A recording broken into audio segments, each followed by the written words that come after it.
무엇을 힘입고 살아가고 계십니까? 하나님은 우리를 주의 말씀과 성령의 감동으로 계시하시며 우리를 진리의 길로 생명의 길로 인도해 주시는 줄로 믿으시기 바랍니다. 여러분들이 한 해 동안 정말로 주님의 말씀과 성령의 감동을 따라 계시를 받으며 생명의 길로, 의의 길로, 승리의 길로 인도함을 받으며 사셨는지요?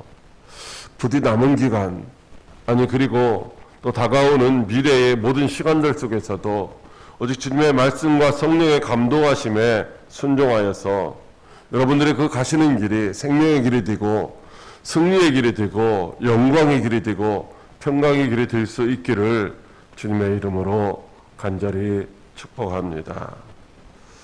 오늘 본문의 말씀은 2000년 전 동방에서부터 유대인의 왕이 탄생하셨다는 이 징조를 보여주는 별을 따라서 예수님을 찾아와서 경배하고 돌아간 동방 박사들의 이야기입니다.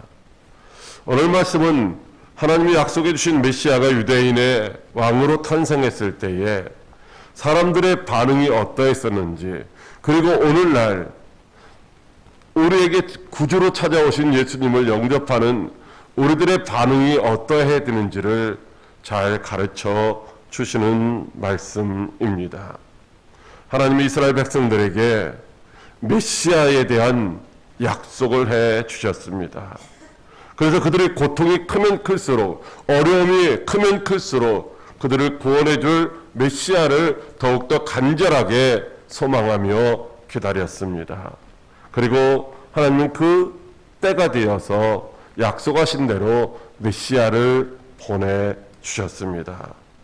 하나님은 그 메시아의 탄생을 천사들을 통해서 마리아에게 계시해 주셨고, 또 들에서 양을 치던 목자들에게도 계시해 주셔서 목자들이 그 밤에 그 천사들의 계시를 믿고 가서 탄생하신 아기 예수님을 보고 하나님 앞에 영광을 돌리며 찬송을 했다라고 말씀해 주시고 있습니다.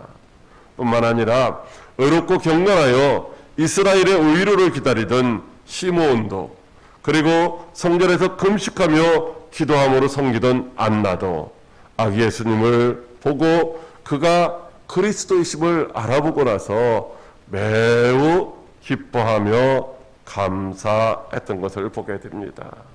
그러나 하나님의 말씀에 익숙하다고 하는, 누구보다도 하나님의 말씀을 잘 알고 있다고 하는 율법학자들이나, 아니면 하나님 앞에서 늘 제사드리며 섬긴다고 하는 제사장들이나, 나라를 다스리는 왕이나 그 누구도 그리스도로 오신 예수님을 알아보지 못했습니다. 아니, 예수 그리스도의 탄생에 대해서 전혀 관심이 없었고, 예수 그리스도의 탄생 소식을 들었을 때는 오히려 예수님을 죽이려고만 이제 획책하고 있는 모습들을 보게 됩니다. 사랑하는 광역교회 성도 여러분, 그렇다면 저와 여러분은 2000년 전에 유대 땅에 탄생하셨으며 십자가 대속의 은혜와 부활의 능력 안에서 지금 우리에게 말씀으로 찾아오시고 성령으로 찾아오신 그 예수님을 어떻게 모시고 어떻게 섬기며 살아가야 할까요? 2000년 전 예수님을 찾아뵙고 경배했던 그 동방 박사들처럼 오늘도 말씀과 성령으로 찾아오시는 예수님을 우리가 진심으로 우리의 주인으로, 우리의 구원자로 영접하고 믿음으로 말미암아 그 주님이 주시는 큰 위로와 기쁨을 받아 누릴 수 있는 저와 여러분들이 다 될 수 있기를 주님의 이름으로 축복합니다. 그렇다면 그 예수님을 우리가 어떻게 이제 맞이해야 될까요? 첫째로 이 박사들이 동방으로부터 왔다고 말씀하시고 있습니다. 마태복음 2장 1절 말씀입니다. 헤롯 왕 때 예수께서 유대 베들레헴에서 나심에 동방으로부터 박사들이 예루살렘에 이르러 말하되. 아멘. 여기 헤롯 왕 때 예수님이 베들레헴에서 나셨다는 말은 역사적으로 실질적으로 사실이라는 말이죠.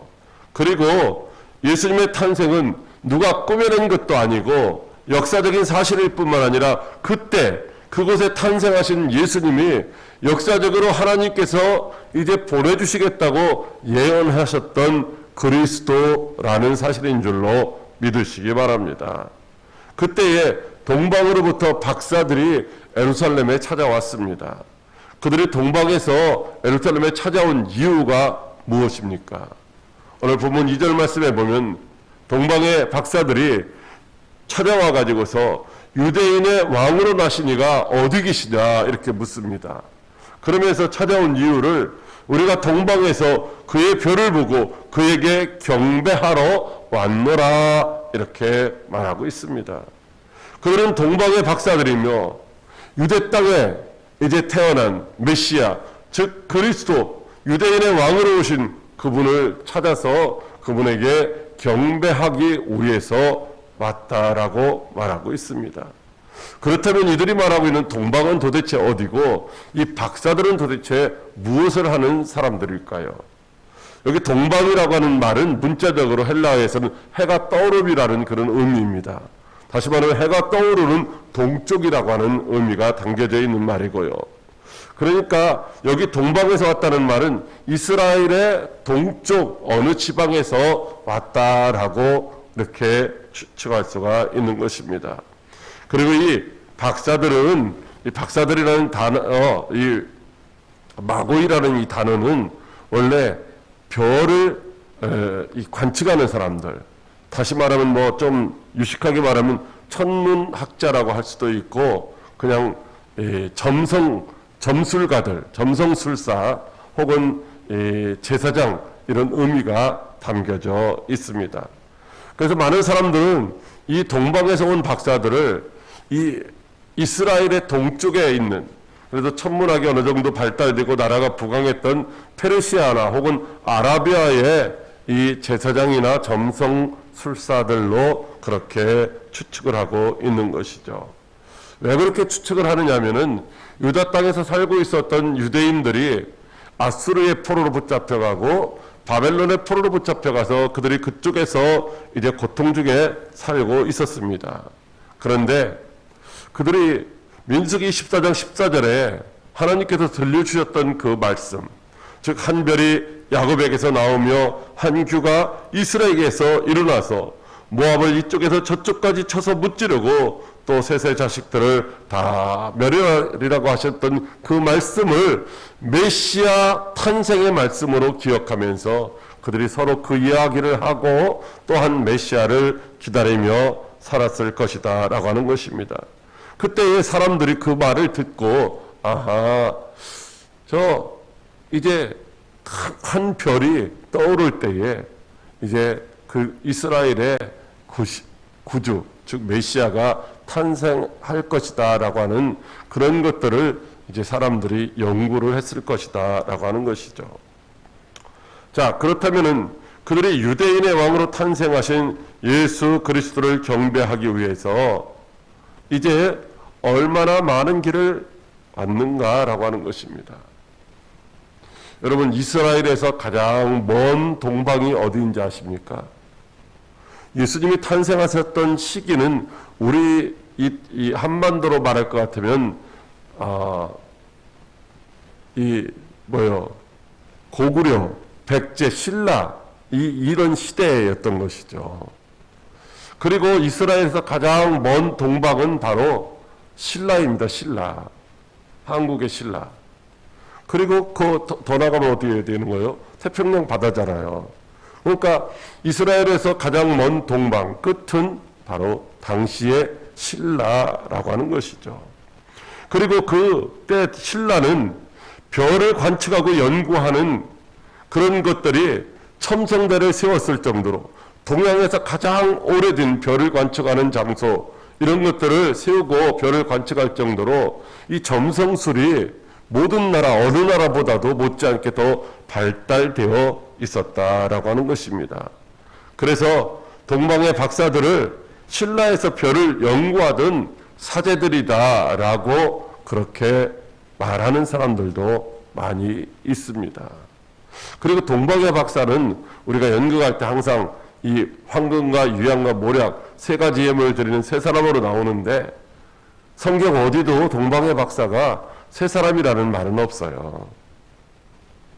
그래서 이 동방의 박사들도 여러 명이 찾아갔을 것이다 라고 그렇게 추측을 해보기도 하는 것이죠. 그렇다면 유대인의 왕으로 탄생하신 예수 그리스도를 경배하기 위해서 이 동방인 신라에서부터 저 예루살렘까지 얼마나 오랜 기간 그 길을 갔을까라고 하는 것입니다. 제가 서울에서 예루살렘까지 자로 한번 재봤어요. 자로 재보니까 8,076km가 되더라고요. 8,076km. 얼마 뭐 감이 안 오시잖아요. 이 8,076km를 그냥 직선으로 반듯한 길로 자전거 15km로 달려가지고서 하루에 8시간씩 그냥 뭐 직선 거리로 자전거 타고 가면은 67일 걸립니다. 직선 거리로. 여러분 그런데 강도 있고 바다도 있고 산도 있고 막 길이 꼬불꼬불 하잖아요. 그렇게 그때 당시 또 자전거도 없었어요. 그래서 이 신라 여기서 예루살렘까지 간다고 하면은 좋기 2년은 걸릴 수 있는 멀고도 먼 거리였다라고 하는 것입니다. 그렇다면 왜 2년 정도나 걸리는 그런 먼 거리를 이제 갔다고 생각되십니까? 동방박사들이 바로 메시아가 탄생했음을 알리는 그 별을 보고서 찾아갔기 때문이다라는 거죠. 뭐 별이 메시아가 탄생할 것이라는 그런 것들을 알려주는 것이 아니라 메시아가 탄생했다라는 것을 알려주는 별이었다라는 것이죠. 그래서 동방박사들은 유대인의 왕으로 나신 이가 어디 계시뇨 이렇게 묻고 있었던 것입니다. 그뿐만이 아닙니다. 누가복음 2장 16절에 천사들의 계시를 받은 목자들이 빨리 가서 마리아와 요셉과 구유에 놓인 아기를 찾아서 보고 이제 기뻐하고 찬송을 드렸어요. 그리고 마태복음에 보면은 오늘 본문 말씀에 보면 이제 동방박사가 집에 들어가서 아기와 그의 어머니 마리아가 함께 있는 것을 보고 엎드려 아기께 경배를 드렸다라고 말씀하고 있습니다. 우리 성경에는 둘 다 아기지만은 여기 사실 이 누가복음의 아기는 갓난아기, 갓 태어난 아기를 가리키는 헬라어 브레포스라는 단어를 사용하고 있고 또 여기 마태복음에서는 그냥 어린아이를 뜻하는 파이디온이라는 이런 단어를 사용하고 있다는 것이죠. 완전히 갓난아기가 아닌 아이라고 하는 단어를 사용하고 있다는 것입니다. 또 뿐만 아니라 마태복음 1장 16절 말씀에 보면 이에 헤롯이 베들레헴과 그 모든 지경 안에 있는 산의 아이를 박사들에게 자세하게 알아본 그때를 기준으로 해서 2살 이하의 아이를 다 죽였다라고 이렇게 말씀하고 있어요. 만약에 갓 태어난 아이가 그때 당시 예수님이 갓 태어났다고 한다면은 굳이 2살 이하의 아이를 다 죽일 필요가 없는 거죠. 여기서 2살은 그냥 만 2살입니다. 만 2살. 24개월 이하 된 아이들을 다 죽였다라는 거예요. 갓 태어난 아이가 아니라는 얘기죠. 자, 그렇다고 한다면 여기 동방의 박사는 메시아의 탄생을 알리는 별을 보고 그에게 경배를 드리고자 이렇게 2년 정도나 걸리는 오랜 시간이 걸리는 멀고도 먼 길을 이제 달려갔다라고 하는 것을 알 수가 있습니다. 무엇을 하기 위해서? 자기들의 왕이 아니에요. 저 유대인의 왕이에요. 유대인의 왕으로 태어나신 그 아기를 하나님께서 어떤 방법으로 별을 통해서 계시해 주셨는지 뭐 잘 알 수는 없지만은 그 계시를 받고서 그 멀고도 먼 길을 달려갔다는 것입니다. 약 2년에 걸쳐서. 여러분 그때 당시 그렇게 먼 길을 여행한다고 할 때에 얼마나 많은 어려움이 있겠어요. 여러분 사도 바울이 나중에 복음을 전할 때에 가는 곳곳마다 강도의 위험도 있었고 바다의 위험도 있었고 산의 위험도 강의 위험도 이런 많은 위험이 있잖아요. 동방의 박사들이 메시아 탄생을 이제 계시를 받고서 찾아갈 때에 그런 모든 위험을 무릅쓰고 달려갔다라고 하는 것입니다. 그렇다면 오늘 저와 여러분들은 예수님을 만나기 위해서, 예수님을 모셔드리기 위해서, 예수님을 경배하기 위해서 과연 얼마나 많은 수고와 노력을 기울이고 있을까요?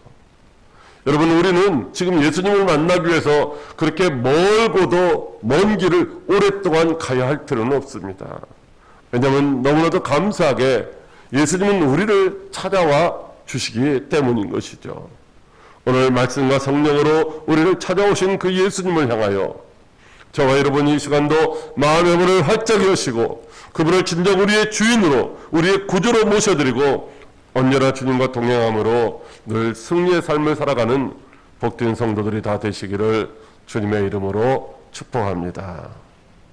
할렐루야. 둘째로, 인도하던 별을 잃어버렸다가 다시 찾았다고 하십니다. 마태복음 2장 9절 말씀입니다. 박사들이 왕의 말을 듣고 갈새 동방에서 보던 그 별이 문득 앞서 인도하여 가다가 악이 있는 곳 위에 머물러 서 있는지라. 아멘.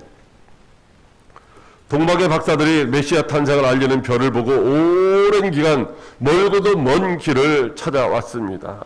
그들이 난생 처음 가는 길, 그때 뭐 내비게이션도 없을 것이고 무슨 지도도 없을 것인데 어떻게 찾아갔을까? 그것은 메시아 탄생을 알리는 그 계시의 별을 보면서 별의 인도를 받으면서 그곳까지 찾아가지 않았나 생각이 됩니다. 그런데 어느 때부터 이제 그 별이 보이지를 않는 거예요. 아니, 그 별이 보이지를 않는 게 아니라 동방 박사들이 어느 순간부터는 그 별을 바라보지 않았습니다.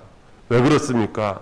그것은 그들이 유대인의 왕이 태어났다면 당연히 유대인의 왕인 헤롯궁, 왕궁에서 있겠거니 하고서 이제는 유대 땅에 도착했을 때는 별을 보고 간 것이 아니라 유대의 임금이 사는 곳이 어디냐? 그 왕궁을 찾아서 갔기 때문이다라고 하는 것입니다. 그리고 예루살렘에 있는 헤롯궁에 가서 유대인의 왕으로 나신 이를 찾고 있는 것을 보게 됩니다. 여러분, 그 결과 어떻게 됐습니까? 헤롯과 온 예루살렘이 듣고서 크게 소동을 했습니다. 그들은 그때 당시 헤롯이 아이를 낳은 것도 아니고 또 메시아가 태어날 것이라는 것은 전혀 생각하지도 않고 있었는데 갑자기 찾아온 사람들이 유대인의 왕으로 나신 이 어디 있느냐고 물으니 소동하지 아니할 수가 없었던 것이죠. 그래서 왕이 모든 대제사장과 백성의 서기관들을 모아놓고서 그리스도가 어디서 나겠느냐 이렇게 물으니까 선지자로 말씀하신 바 또 유대 땅 베들레헴아 너는 유대 고을 중에서 가장 작지 아니하도다. 내게서 한 다스리는 자가 나와서 내 백성 이스라엘의 목자가 되리라. 이렇게 말씀하셨다고, 이렇게 말씀하셨다라고 선지자를 통해서 말을 하고 있는 것이죠. 메시아는 예루살렘에서 태어나는 것이 아니라 어디에서 태어나요? 베들레헴에서 태어날 것으로 이제 하나님이 약속해 주셨다는 말씀인 것이죠. 그러자 헤롯이 박사들을 이제 부릅니다. 그리고 별이 나타난 때를 어떻게 해요? 자세히 묻는 거예요. 그때가 언제쯤인가? 그 기간을 이제 그때를 정확하게 알고 싶어서. 그리고 그들을 베들레헴으로 보냅니다. 그리고 아이를 찾거든 이제 자신에게도 알게 해서 자기도 가서 그 메시아에게 경배할 수 있게 해달라고 이렇게 말을 하고 보내는 것이죠. 사실 헤롯이 정말로 메시아를 경배하고 싶어도 그렇게 말했을까요? 그렇지 않습니다. 그것은 그 메시아를 살해하고자 함이었던 것이죠. 당시 이 헤롯 왕은 얼마나 난폭했던지 자기 아내도 죽였어요. 자기 아들도 죽였어요. 자기의 왕위에 어떤 위험만 느끼면 누구든지 살해하는 사람이 당시의 헤롯 왕이었던 것입니다. 결국은 헤롯은 메시아로 탄생하신 아기 예수님을 살해하기 위해서 당시에 그 베들레헴과 그 모든 지경에 안에 있었던 2살 이하의 모든 남자아이들을 다 살해함으로 말미암아 그 온 땅에 큰 슬픔과 통곡으로 가득 차게 했던 것이죠. 무슨 말을 해도 위로받을 수 없는 그런 슬픔으로 가득하게 만들었다고 하는 것입니다. 사랑하는 광역교회 성도 여러분, 왜 이 같은 슬픔이 그 땅에 이제 벌어졌습니까? 동방박사들이 헤로당을 찾아가지 않았더라면 그 땅에 그런 슬픈 일이 일어나지 않을 수도 있지 않았을까요? 동방박사들이 하나님이 계시해 주시는 도구인 그 별을 바라보며 그 별의 인도를 받으며 이제 갔더라면은 그런 일이 없었을 텐데, 하나님이 계시해 주시는 그 별을 바라보지 않고 자신들의 생각을 의지하고 왕국을 찾아갔기 때문에 무엇으로도 위로받을 수 없는 그런 비극적인 일이 그 땅에 일어나지 않은 것입니까? 동방박사들이 헤롯 왕의 말을 듣고 다시 베들레헴을 향하여 향하자 동방에서부터 보던 그 별이 갑자기 나타나서 그들을 아기 예수님 계신 곳으로 인도했습니다. 여러분, 물론 헤롯 왕의 말을 듣고 갔지만 그것은 하나님께서 계시해 주셨던, 선지자를 통해서 계시해 주셨던 말씀이고, 그들이 지금 가고 있는 것은 결국은 하나님의 말씀을 따라서 가고 있는 것이었다라는 것이죠. 다시 말하면 이제 왕을 찾아왔는데 왕궁이 아닌 저 베들레헴 저 시골 구석에서 이 왕이 태어났다고 하는 말을 그걸 믿고 간다는 것은 그 사람의 말을 듣고 가는 것이 아니라 하나님의 말씀을 듣고 가는 것이었다라는 것이죠. 이렇게 하나님의 말씀을 그들이 듣고 순종하며 가자 다시 별이 보여서 그 별이 그들을 인도하기 시작한 줄로 믿으시기 바랍니다. 사랑하는 성도 여러분, 오늘날 저와 여러분들의 삶의 현장에는 과연 하나님의 인도하심이 있습니까? 우리가 우리의 지식이나 경험이나 세상의 흐름을 따라서 그렇게 살아가고 있지는 않습니까?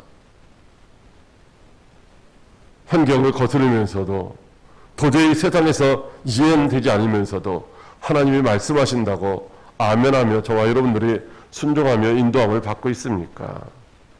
어쩌면은 우리의 삶의 현장에서 이 동방박사들이 이제 하나님이 계시해 주신 별을 따라가지 않고 자기의 생각들을 따라갔기 때문에 베들레헴의 2살 이하의 많은 남아아이들이 다 죽임을 당하고 부모들의 슬퍼하는 그 통곡소리가 있었던 것처럼, 어쩌면 저와 여러분들이 오늘 하나님의 말씀대로 순종하지 않고 우리의 생각을 따라서 제약된 삶을 살아가고 있기 때문에 오늘날 우리가 이렇게 마스크를 쓰며 불편한 생활을 하고 많은 사람들이 죽어가는 고통 가운데 살고 있지 않은가 한번 생각해 볼 필요가 있다라고 하는 것이죠. 여러분, 잠언 16장 9절 말씀에 사람이 마음으로 자기의 길을 계획할지라도 그 걸음을 인도하시는 자는 여호와 하나님이라고 말씀하시고, 3절에는 너희 행사를 여호와께 맡기라 그리하면 내가 경영하는 것이 이루리라고 말씀하시고 있습니다. 요한복음 14장 6절에도 예수님께서 내가 곧 길이요 진리요 생명이니 나로 말미암지 않고는 아버지께로 올 자가 없느니라고 말씀하시고 있습니다. 여러분, 하나님의 말씀은 우리의 이제 그 지식이나 무슨 경험으로 이해되어지는 것이 아닙니다. 하나님의 말씀은 아멘하고 언제나 우리가 받아들여야 합니다. 왜냐하면 언제나 하나님의 말씀은 옳고 하나님의 말씀이 진리이기 때문인 것이죠. 자기의 생각대로 자기의 경험을 따라서 그렇게 살아가다가 고난나가는 것이 아니라 언제나 주님의 말씀에 아멘하고 성령의 감동하심에 아멘하고 순종해서 복된 길로 형통한 길로 승리자의 삶으로 살아갈 수 있는 저와 여러분들이 다 되시기를 주님의 이름으로 축복합니다.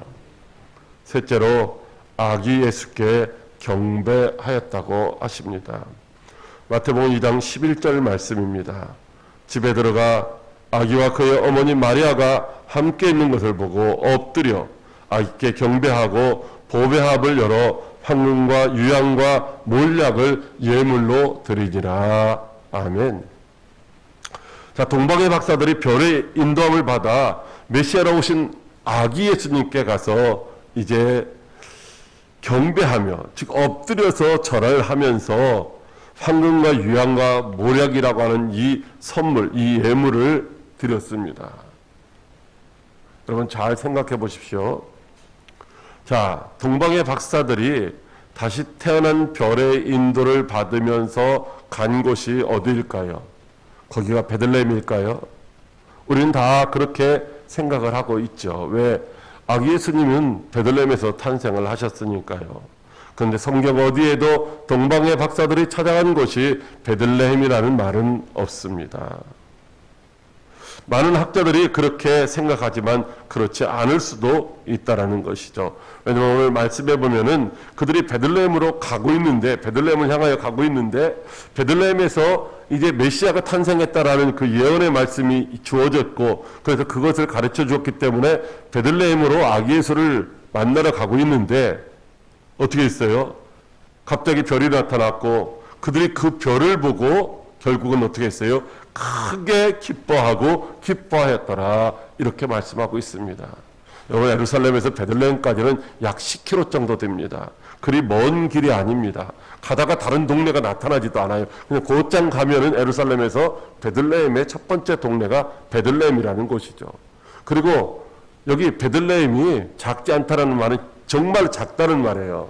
예수님이 탄생하셨기 때문에 이제 유명한 동네가 된 것이지, 예수님이 탄생하시지 않았더라면 정말로 보잘것없는 작은 동네였습니다.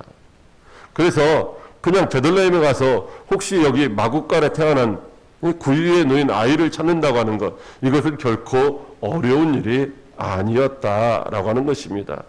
그런데 그들이 별을 보고 크게 기뻐했다는 것은 어쩌면 그들이 헤롯 왕의 말을 듣고 이제 베들레헴을 향하여 가고 있는데 별이 나타나서 그들을 다른 곳으로 인도했고, 다른 곳에 가보니까 거기에 진짜 아기 예수, 즉 그리스도 메시아가 있었기 때문에 그들이 그래서 더 크게 기뻐했다라고 말씀하고 있는 줄로 여러분 믿으시기를 바랍니다. 여러분, 이 별이 왜 나타났습니까? 동방박사들을 아기 예수님께 인도하기 위한 것이죠. 그런데 이 누가복음의 목자들이 이제 천사들의 소식을 듣고 천사들의 말을 듣고서 찾아갔을 때는 거기 누가 있었냐면 마리아가 있었고 요셉이 있었어요. 그리고 구유에 놓인 아기가 있다라고 그렇게 성경은 말씀해주고 있습니다. 그러나 동방박사들은 어디를 갔습니까? 집에 들어갔어요. 집에 들어가 보니까 아기가 있고, 아기가 누구라고요? 어린아이가 있고, 그리고 그의 어머니 마리아가 함께 있었다라고 하는 것입니다. 동방박사들이 아기 예수님 만난 곳, 그것은 마구간도 아니고 여관도 아닙니다. 바로 집이라는 것이 집. 그렇다면 이 집이 도대체 누구의 집이었을까라고 하는 것입니다. 아기 예수를 낳은 요셉과 마리아의 집은 베들레헴이 아니라 어디예요? 갈릴리 나사렛이라는 것이죠. 다만 아기 예수를 잉태한 몸으로 베들레헴에 찾아간 이유가 무엇입니까? 두 가지 이유가 있습니다. 하나는 표면적으로는 로마의 황제의 명을 따라 호적을 하기 위해서 조상들의 고향인, 즉 다윗의 고향인 베들레헴에 갔던 것이고, 또 이면적으로 보이지 않는 이런 이면적인 이유로는 메시아가 베들레헴에서 태어난다고 하신 그 하나님의 말씀을 성취하기 위해서 그때 베들레헴에 올라갔던 것이죠. 그리고 이제 거기서 호적을 정리하면 어떻게 해야 될까요? 호적을 정리하고 나면 그 다음에는 뭐요? 당연히 자기 집으로 돌아와야 되는 것이죠. 그래서 이제 호적 정리를 마친 이 요셉과 마리아는 모세의 법대로 거기서 아기를 낳은 지 8일 만에 할례를 받고, 또 이제 남자아이를 낳으면 40일 동안 부정합니다. 여자아이를 낳으면 80일 동안 부정하고요. 그래서 40일 지난 다음에 이제 정결 예식을 행하고, 그 다음에 어떻게 했을까요? 거기서 그냥 뭐 40일 지난 다음에 정결 예식을 행하고 그냥 여관이나 어디 이런 데서 유숙하고 있었을까요? 그렇지 않다는 것이죠. 누가복음 2장 39절 말씀에 보면은 주의 율법을 따라 모든 일을 마치고 갈릴리로 돌아가 본 동네 나사렛에 이르니라, 이렇게 말씀하시고 있어요. 여러분, 모세의 율법을 따라서 할례를 행하고 결례를 행한 이후에는 어떻게 했다라는 거예요? 그 모든 일을 마친 후에는 갈릴리 나사렛 본 동네로 돌아갔다라는 것이죠. 굳이 뭐 1년 이상 그 베들레헴에 있어야 될 이유가 없었다는 것입니다. 사랑하는 과역교회 성도 여러분, 그런데 그곳에 찾아간 이 동방 박사들이 아기 예수님께 덥석 엎드려서 경배하고 그 보배합을 열어서 황금과 유향과 몰약을 예물로 드렸다는 말입니다. 여러분, 물론 베들레헴도 큰 도시는 아니지만은 베들레헴에서는 뭐요? 메시아가 탄생할 것이라는 그런 약속이 있었어요. 그런데 나사렛은 그런 약속도 없고요. 나사렛은요, 정말로 비천한 사람들이 사는 그런 아주 시골 마을입니다. 거기에 살고 있는 요셉의 집도 보잘것 없을 것이고, 또 그곳에서 놀고 있었던 아기 예수의 모습도 어떻게 아무리 살펴봐도 이마에 메시아라고 이런 표시가 있는 것도 아니고, 여러분, 아기 예수 그 모습에서, 허름한 집에서 그냥 뛰어놀고 있는 코올리게 어린아이, 2살짜리 아이의 그 모습 속에서 그 유대인의 왕의 모습이 나타났을까요? 그리스도의 모습이 나타났을까요? 전혀 아니라고 하는 것입니다. 메시아라고 짐작할 만한 아무런 증거도 없는 것이죠. 그런데 어떻게 거침없이 그 아이에게 엎드려 경배하고 보배합을 열어서 그 예물을 다 드렸을까요? 여러분, 그것은 동방박사들이 그냥 눈으로 보여지는 현실 앞에서 그것으로 눈으로 보여지는 것 가지고 판단하는 것이 아니라 하나님이 자기들을 그 별을 통해서 계시해 주시고 인도해 주셨다는 사실을 믿고 그 아이에게 이제 엎드려 경배하고 예물을 드린 줄로 믿으시기 바랍니다. 그렇다면 오늘날 저와 여러분들은 과연 어떨까요? 오늘날 저와 여러분들은 과연 이 예수님을 영접할 때에, 예수님을 믿을 때에, 예수님의 말씀에 순종할 때에 나타나는 현상이나 보여지는 것들, 그것 가지고서 우리는 믿고 있지 않습니까? 보이지 아니하면, 뭔가 손에 만져지지 아니하면 안 믿으려고 하지는 않느냐라는 것이죠. 과연 예수님이 지금 오셨다고 할 때 우리의 눈으로 보고서 어떻게 예수님 뭘로 증거합니까? 이렇게 물어보지 않겠어요? 과연 그 앞에 엎드려서 그런 예물을 드리면서 주인으로 섬길 수 있겠습니까? 예수님이 친히 인도하시는데도 불구하고 나타나는 현상들만 보면서 오늘도 우리가 하나님의 뜻대로, 주님의 말씀대로 순종하지 못하고 내 마음대로, 내 뜻대로 그렇게 자기의 생각에 갇혀서 살아가고 있지는 않느냐라고 하는 것입니다. 오늘 코로나19로 인한 우리의 삶이 점점점 더 고달파지고 고단해지고 내일에 대한 희망이 전혀 보이지 않는다 할지라도 오늘 우리는 우리 주님이 우리와 함께 하시고 우리 안에 내주하신다는 이 사실 하나만으로도 이제 어떤 환경 속에서도 실망하지 않고 여전히 예수가 우리의 구주 되심을, 예수가 우리의 주인 되심을 믿고 의지하는 삶을 살아야 하는 줄로 믿으시기 바랍니다. 이제부터는 환경이나 세상 바라보고 실망하거나 실족하지 마시기를 바랍니다. 눈에 보이고 나타나는 현상으로 판단하지 않고 이제 동방박사들처럼 주님이 계시하시는 그 말씀과 성령의 감동 감화를 따라서 언제나 아멘하고 순종할 수 있는 저와 여러분들이 되시기를 주님의 이름으로 축복합니다. 그렇게 오직 주님만을 위하여 마음을 다하고 뜻을 다하고 힘을 다하여 믿음으로 순종하는 길을 달려가며 사랑을 실천할 때에 늘 주님이 항상 함께 하시는 그 기쁨으로 말미암아 늘 큰 위로를 받으시고 소망 중에 승리의 삶을 살아갈 수 있는 저와 여러분들이 다 되시기를 주님의 이름으로 축복합니다. 기도하겠습니다. 살아계셔서 역사하시는 참 좋으신 하나님,